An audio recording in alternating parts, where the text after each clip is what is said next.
हरे कृष्णा, राधे राधे। प्रिय श्रोताओं, आज आप सभी सुनेंगे भाई दूज की पौराणिक कथा। आज कार्तिक माह शुक्ल पक्ष की तृतीया तिथि है और आज पुण्य फलदायिनी भाई दूज का व्रत है, जिसे भाई तिलक या गोधना के नाम से भी जाना जाता है। इस दिन व्रती महिलाओं को अपने भाई के दीर्घ आयु के लिए इस व्रत को करने के साथ ही कथा का श्रवण अवश्य ही करना चाहिए। तो आज मैं आपको सुना रही हूँ भाई दूज की कथा। इस कथा को श्रवण करने के बाद ही भाई दूज का व्रत पूर्ण माना जाता है। भाई दीर्घायु होता है, भाइयों पर आने वाली विपत्तियों का नाश होता है और अकाल मृत्यु का भय नहीं रहता तथा सुख समृद्धि में बढ़ोतरी होती है। तो प्रिय श्रोताओं, आप सभी भक्तगण इस पौराणिक कथा को बड़े ही प्रसन्नचित मन से अवश्य सुनिएगा। आइए शुरू करते हैं कथा। एक गांव में एक बहुत ही बुजुर्ग महिला रहती थी। उनका एक बेटा था और एक बेटी थी। बुजुर्ग महिला ने अपनी बेटी का विवाह करवा दिया था। एक दिन जब भाई दूज का त्योहार आया तो उन बुजुर्ग महिला के बेटे ने कहा कि माँ, मैं अपने बहन के घर टीका करवाने के लिए जा रहा हूँ। जिसके बाद उनकी माँ ने कहा कि बेटा, हम लोग तो बहुत गरीब हैं, तुम टीका करवाने के बाद अपनी बहन को क्या दोगे? और वैसे भी तुम्हारी बहन तो बहुत कलेशी है, उसके घर जाकर क्या करोगे? लेकिन उस बुजुर्ग महिला के बेटे ने जिद करके अपनी बहन के घर जाने के लिए अपनी माँ से आज्ञा ले ली और उन्हें मना लिया। फिर वह भाई अपनी माँ की आज्ञा लेकर अपनी बहन के घर निकल पड़ा। जैसे ही वह थोड़ी दूर पहुंचा, तभी उसे एक बहुत गहरी नदी मिली, जो उससे कहने लगी कि मैं तुम्हें अपने पानी में डुबोकर मार दूंगी, क्योंकि मैं तुम्हारा काल हूँ। जिसके बाद वह भाई उस नदी से कहने लगा कि हे नदी माता, अगर तुम मुझे थोड़ी देर तक का समय दे दो तो मैं अपनी बहन के घर टीका करवाने जा रहा हूँ। जब मैं वापस वहां से आ जाऊंगा तब मुझे मार लेना। जिसके बाद वह नदी भाई को आगे जाने का रास्ता दे देती है। वह भाई आगे की ओर चल दिया।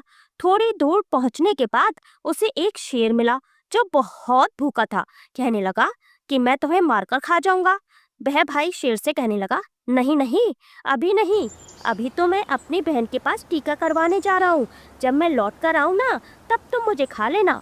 इस प्रकार वह भाई आगे बढ़ा तो कुछ दूरी पर उसे एक सांप मिला।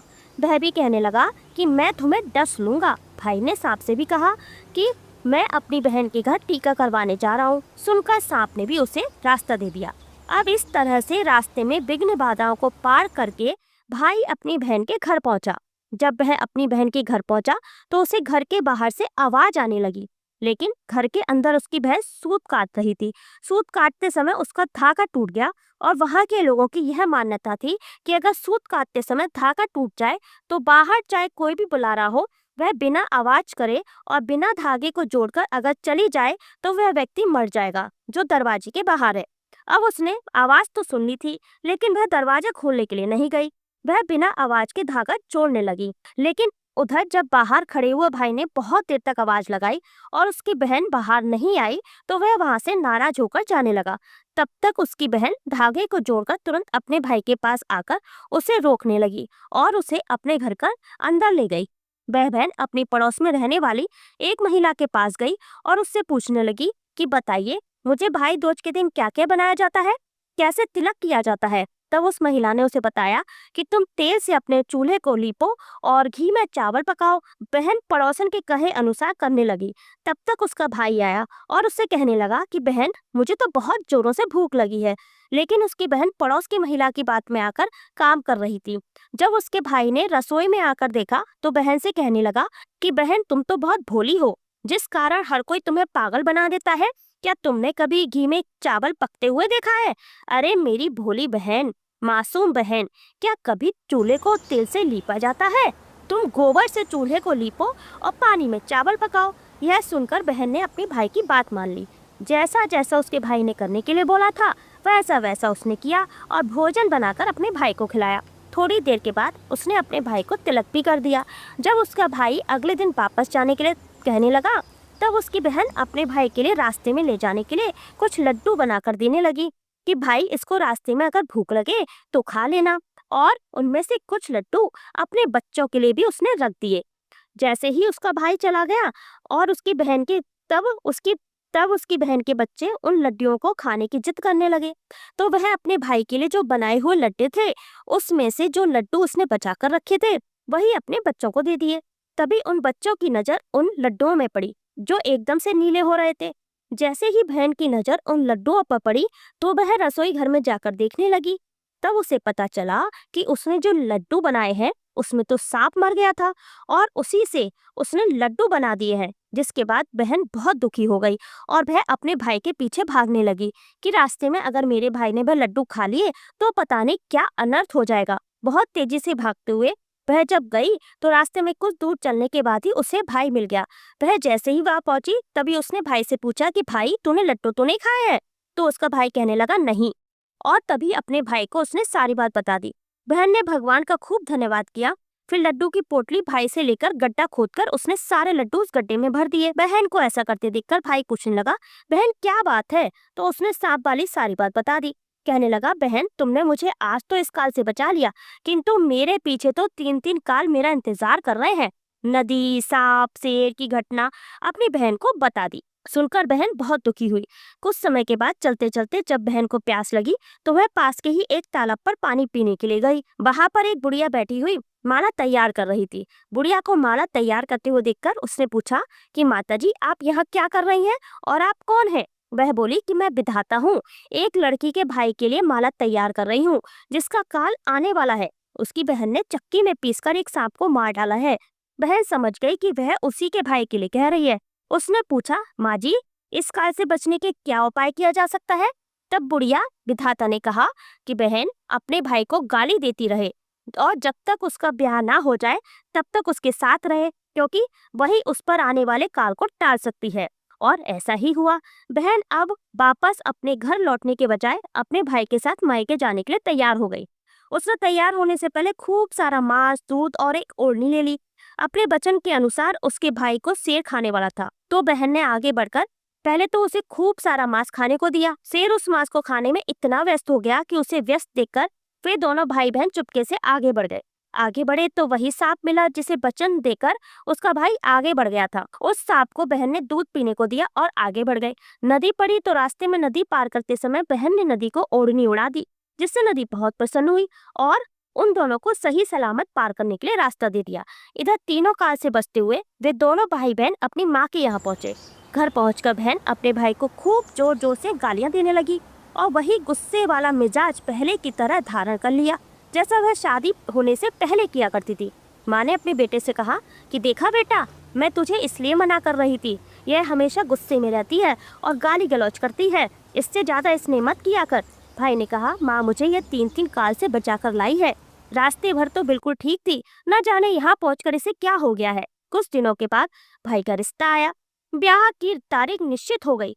विवाह के समय मंडप में बहन बैठी। अग्नि से धकती हुई ज्वाला ने अचानक पूरे मंडप को जलाकर खाक कर दिया, किंतु भाई पर कोई भी आंच नहीं आने दी। द्वार छिकाई की रस्म हुई। बहन द्वार से पहले निकली और भाई को दूसरे द्वार से जाने के लिए कहने लगी। बहन जैसे ही आगे बढ़ी कि पूरा का पूरा द्वार भर भरा कर नीचे गिर गया। यहाँ पर भी उसने अपने भाई की रक्षा की। रात होने पर बहन अपने भाई के कमरे के द्वार पर बैठकर पहरा देने लगी। थोड़ी ही देर बाद एक विष कमरे में प्रवेश करने की कोशिश करने लगा तो उसने उसे पकड़कर एक टोकरी में बंद कर दिया और वह निश्चिंत होकर एक किनारे सो गई। बुढ़िया ने देखा कि बेटी तो सो रही है और सभी बारातियों को विदा कर दिया। बहन की जब नींद खुली तो देखा कि वहां पर कोई नहीं था। माँ से पूछने पर पता चला कि सभी बाराती तो विदा हो चुके हैं। बहन ने अपनी माँ से बारातियों को वापस बुलाने के लिए कहा। माँ ने सभी बारातियों को वापस बुलाया। बहन ने फिर अपने स्वभाव और इस प्रकार के जो भी काम उसने किए थे वह उन सभी के पीछे जो उसका उद्देश्य था वह सभी को बतला दिया। सब कुछ सच बतला दिया। उसने यह भी बताया कि किस प्रकार मेरे भाई पर काल मंडरा रहा था। उसे गाली देना, उसके साथ रहना मेरी मजबूरी थी, क्योंकि इसी से मेरे भाई की रक्षा हो सकती थी। बहन की बात सुनकर सभी प्रसन्न हुए, क्योंकि वह सभी जानते थे कि भाई का विवाह होते समय जितनी भी बाधाएं आई, जितने भी संकट आए, उसे बहन ने अपने ऊपर ले लिया। इस प्रकार सभी ने उस बहन की जय जयकार की। सभी लोगों ने मिलकर पहले पूरे सम्मान के साथ अपनी बहन को विदा किया और फिर उसके बाद पूरी बारात वहां से विदा हुई। इस घटना के साथ ही हर बहन यम तृतीया के दिन अपने भाई को तिलक, कलावा और मंगल के सभी सामानों से अपने भाई की पूजा करने लगी। आइए अब सुनते हैं दूसरी कथा। सूर्यदेव की पत्नी संज्ञा से 2 संतानें थीं। पुत्र यमराज और पुत्री यमुना संज्ञा सूर्य का तेज सहन न कर पाने के कारण अपनी छाया मूर्ति का निर्माण करके उन्हें ही अपने पुत्र और पुत्री को सौंपकर वहां से चली गई। छाया को यम और यमुना से अत्यधिक लगाव तो था नहीं, किंतु यमुना अपने भाई यमराज से बड़ा स्नेह करती थी। यमुना अपने भाई यमराज के यहाँ प्रायः जाया करती थी और उनके सुख दुख की बातें पूछा करती, और यमुना यमराज को अपने घर पर आने के लिए आमंत्रित भी करती, किंतु व्यवस्था और अत्यधिक दायित्व के कारण वे उसके घर नहीं जा पाते थे। एक दिन कार्तिक शुक्ल द्वितीया को यमराज अपनी बहन यमुना के घर अचानक जा पहुंचे। बहन के घर जाते समय यमराज जी ने नरक में निवास करने वाले सभी जीवों को मुक्त कर दिया। बहन ने अपने भाई का बड़ा आदर सत्कार किया, तरह तरह के व्यंजन बनाकर उन्हें भोजन कराया और उनके मस्तक पर तिलक लगाया। जब वे वहां से चलने लगे तब उन्होंने यमुना से कोई मनोवांछित वर मांगने का अनुरोध किया। यमुना जी ने उनके आग्रह को देखकर कहा कि भैया, अगर आप मुझे वर देना चाहते हैं तो यही वर दे दीजिए कि आज के दिन प्रतिवर्ष आप मेरे यहाँ आया करेंगे और मेरा आतिथ्य स्वीकार करेंगे। इस प्रकार जो भी भाई अपनी बहन के घर उसका आतिथ्य स्वीकार करे और इस दिन जो बहन अपने भाई को टीका करके भोजन कराए उसे आपका बहन ना रहे। इसी के साथ उन्होंने यह भी वरदान दिया कि यदि इस दिन भाई बहन यमुना जी में डुबकी लगाएंगे तो वे यमराज के प्रकोप से भी बचे रहेंगे। यमुना जी की प्रार्थना को यमराज जी ने तत्काल स्वीकार कर लिया। तभी से भाई बहन का ये पवित्र त्योहार मनाया जाने लगा। भाई दूज के दिन ही 5 दिनों तक चलने वाला दीपावली उत्सव का भी समापन हो जाता है। वैसे तो इस दिन अपनी सगी बहन से ही तिलक करवाना चाहिए।